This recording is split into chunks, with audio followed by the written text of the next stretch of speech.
Hello. Today we will be working on modeling multiplication problems using an array. We've seen arrays before, and if we remember, an array just means that it is modeled in a way to show equal rows. You get the multiplication by multiplying how many rows there are by the number of objects in each row. So today we're going to see how to use this array to model a multiplication word problem.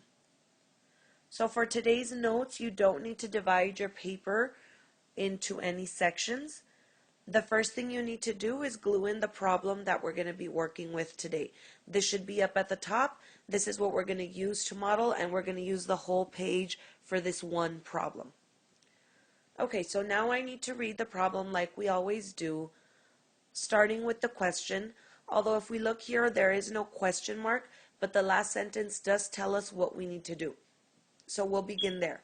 It says, write an equation that will help us find the number of bicycles in each row. So here it's asking me to write an equation to find the number of bicycles in each row. So here I can already tell that this problem is either going to be a multiplication problem or a division problem because it uses the word each. That tells me that there's equal groups. So with that, I can start setting up already my get strategy. I know it's going to be one or the other, so I'm going to set up my get strategy, and that's going to help me decide which operation I'm going to use. So now we're ready to read the rest of the problem. It says Mike has 32 bicycles in 8 rows at a bicycle shop. So here I know that there's 32 bicycles and they are in 8 rows.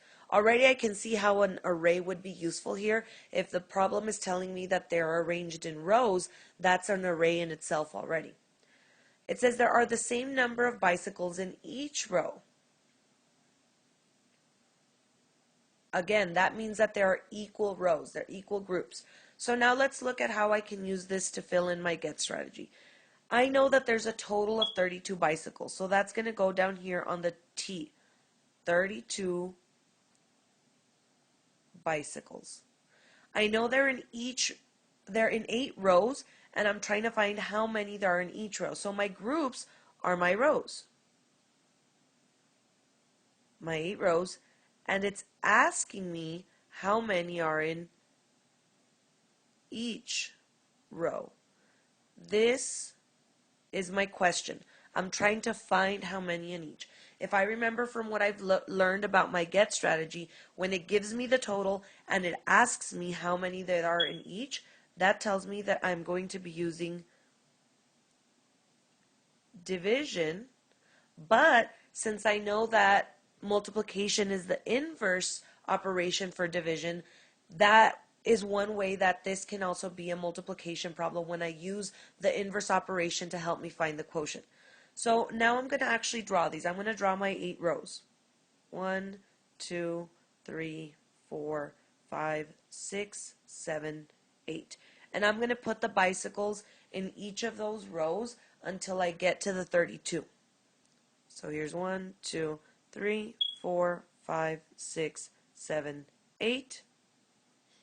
9, 10, 11, 12, 13, 14, 15, 16, 17, 18, 19, 20, 21, 22, 23, 24, 25, 26, 27, 28, 29, 30, 31, 32.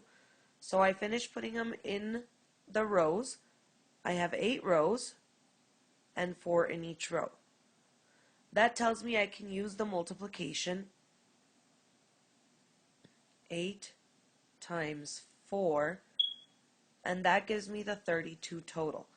So here I said the division. I was taking the 32 bicycles, dividing them into each row, and I was trying to find how many were in each of those rows. If I look at my inverse operation, according to the array that I just drew, that tells me that there are 4 in each row. Now I can write my answer statement that says there are 4 bicycles in each row. So this is how you can use an array to model a multiplication or a division problem we used multiplication to help us find the answer to the division that it was asking us. So here, the equations that helped us find the number of bicycles in each row were 8 times 4 equals 32, and 32 divided by 8 equals 4. They're in the same fact family, so we were able to use either one of them to answer a question, and we were able to model it with the array, and the picture itself showed us that there were 4 bicycles in each row. Make sure you have your question answered. Be prepared to discuss tomorrow and use the same strategy yourself on a problem that you'll be solving in class. Bye.